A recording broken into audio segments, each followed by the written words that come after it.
کہ مدینے میں کیا خبر چل رہی ہے۔ اس نے کہا معاویہ کی موت اور یزید ابن معاویہ کی بیعت۔ ابن عمر نے اس سے کہا کہ خدا سے ڈرو، ان مسلمانوں کے اکٹ کو نہ بکھیرو۔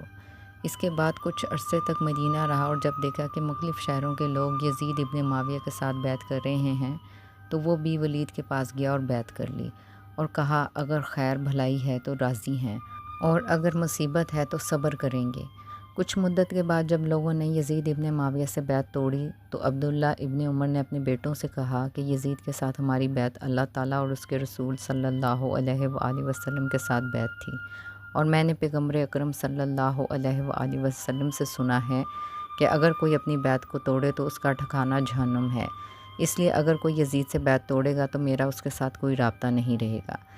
اس کے بعد کہا گیا ہے کہ عبداللہ ابن عمر نے حجاج کے ساتھ بیعت کی، وہ رات کو تاکہ اسے لوگ نہ دیکھیں حجاج کے گھر بیعت کے لیے جاتا ہے، اور حجاج بھی اس لیے اپنے پاؤں کو کمبل سے باہر نکالتا ہے اور اسے کہتا ہے کہ اس کے پاؤں کے ساتھ بیعت کرو۔ عبداللہ ابن عمر آخری سن 73 ہجری کو 84 سال کی عمر میں اس دنیا سے چل بسا اور فق کے علاقے میں مہاجرین کے قبرستان میں دفن ہوا۔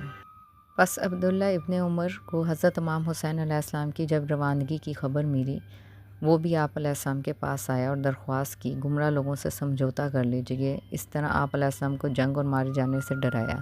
حضرت امام حسین علیہ السلام نے جواب دیا، اے ابو عبد الرحمن، کیا تم نہیں جانتے کہ خدا کے نزدیک دنیا کے حقیر ہونے کا ایک نمونہ یہ ہے کہ یحییٰ بن زکریا علیہ السلام کا سر بنی اسرائیل کی ایک بدکار عورت کے پاس ہدیے کے طور پر بھیجا گیا؟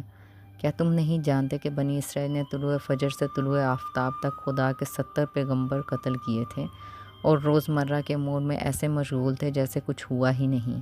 انہیں عذاب میں مبتلا کرنے میں خدا نے جلدی نہیں کی، ہاں وقت پر ان سے انتقام لیا۔ اے ابو عبد الرحمن، خدا سے ڈرو اور میری مدد کرنے سے گریز نہ کرو۔ جابر ابن عبداللہ انصاری، آپ بھی حضرت امام حسین علیہ السلام کے پاس آئے اور درخواست کی کہ مکہ مکرمہ سے نہ جائیے، لیکن حضرت امام حسین علیہ السلام نے وہی جواب دیا جو دوسرے افراد کو دے چکے تھے۔ جابر بن عبداللہ انصاری حضرت محمد صلی اللہ علیہ وآلہ وسلم کے وہ صحابی ہیں جنہوں نے عقبہ کی دوسری بیعت میں آپ صلی اللہ علیہ وآلہ وسلم کے ہاتھ پر بیعت کی۔ وہ کثیر الحدیث صحابی اور حدیث لو کے راوی ہیں۔ حدیث لو میں حضور پاک صلی اللہ علیہ وآلہ وسلم نے شیعہ ائمہ علیہ السلام کے اسماء مبارک کو ذکر فرمایا ہے۔